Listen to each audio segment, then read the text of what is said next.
SNK.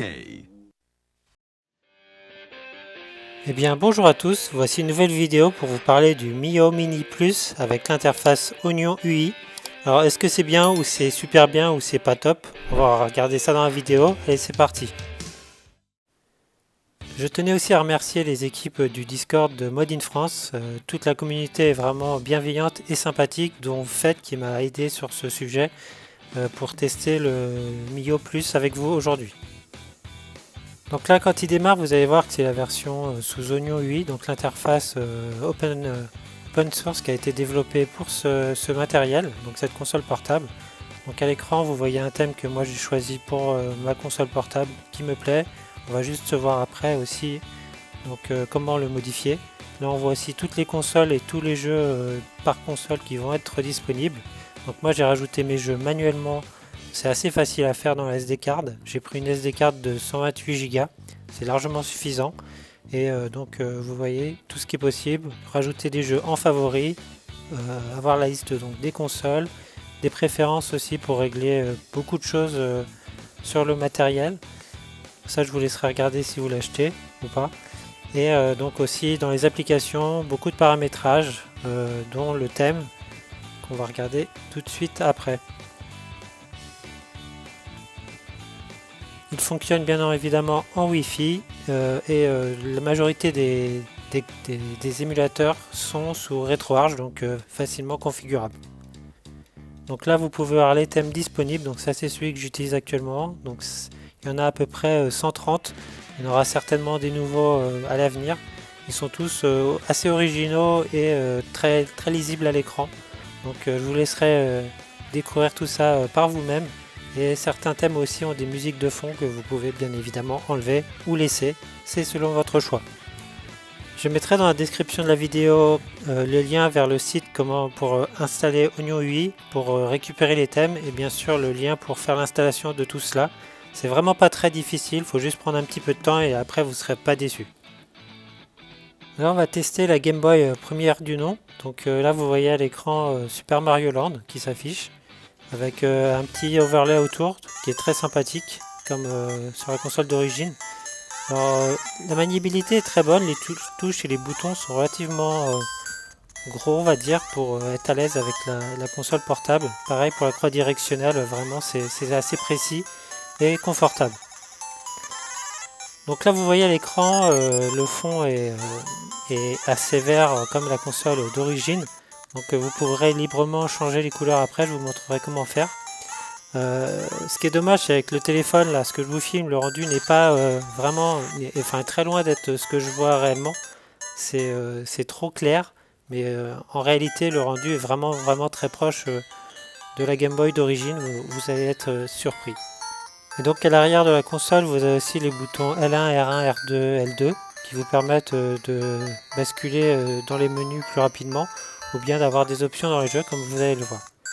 Donc là pour les rendus de palette de couleurs, on appuie sur les boutons derrière, et vous allez voir ça va switcher tout seul, donc c'est plutôt sympa. Il y en a aussi énormément de palettes proposées qu'il faudra installer soi-même dans RetroArch. Pareil, je vous mettrai les liens, c'est pas très compliqué, il faut juste prendre le temps et optimiser la configuration avec chaque émulateur. Mais visuellement c'est très joli, on voit les overlays comme je vous ai montré tout à l'heure, c'est très propre. Et donc tout ça tourne sur RetroArch, donc si vous voulez les changer une fois que vous les avez installés, vous allez dans le menu de configuration, vous les choisissez, il y en a plusieurs, là on les voit tous. Vous prenez celui qui correspond forcément à l'émulateur sur lequel vous jouez et vous appliquez la configuration et vous sauvegardez, rien de plus compliqué.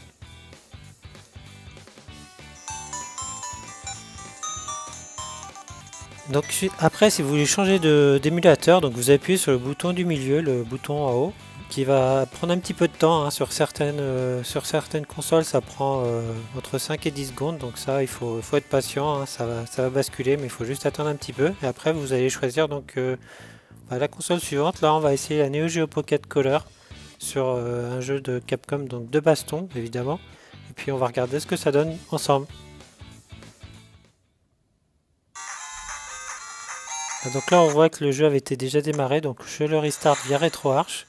On peut voir sur les côtés aussi qu'il y a des petits overlays bien sympas comme sur la Neo Geo Pocket d'origine pour vraiment être vraiment dans l'ambiance du jeu et qu'on n'ait pas des détourages sans rien autour.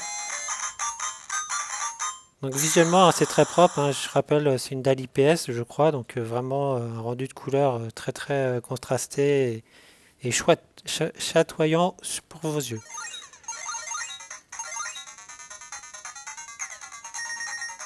Alors je sais pas si vous entendez les haut-parleurs, donc c'est un petit haut-parleur qui est en bas à droite de la console, qui est pas extraordinaire, il manque un peu de puissance. Bon après vous pourrez mettre un casque avec une prise jack en bas, ce qui améliorera grandement le son.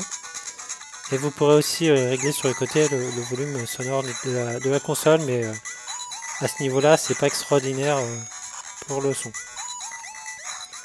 Sinon, visuellement, bah, le corps, le logiciel d'émulation fonctionne plutôt bien, donc pas de souci avec la Neo Geo Pocket.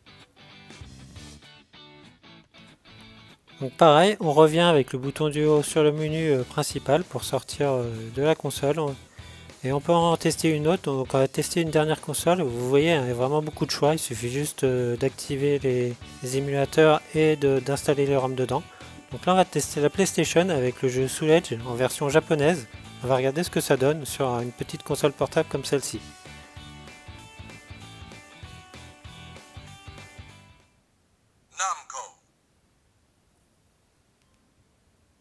Donc vous connaissez tous la fameuse introduction de ce jeu qui est mythique et très belle.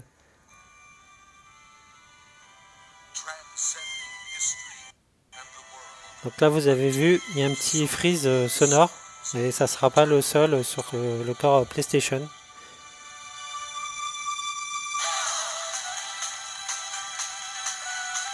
Donc l'animation est très fluide, mais il y a un petit souci avec le son. C'est peut-être lié à l'émulateur dans RetroArch. Vous entendez là, c'est une catastrophe. Donc après le but c'est pas forcément de jouer aux consoles de salon sur ce support, hein. C'est pas l'idée. En tout cas vous pourrez pas aller au-delà de la PlayStation 1. Après in-game, bah, regardez, la 3D est quand même bien gérée. J'ai pas constaté de ralentissement à ce niveau-là. Peut-être des petits crépitements sonores, mais rien de bien gênant. Et sinon l'animation est très bonne et la maniabilité aussi répond bien quand on appuie.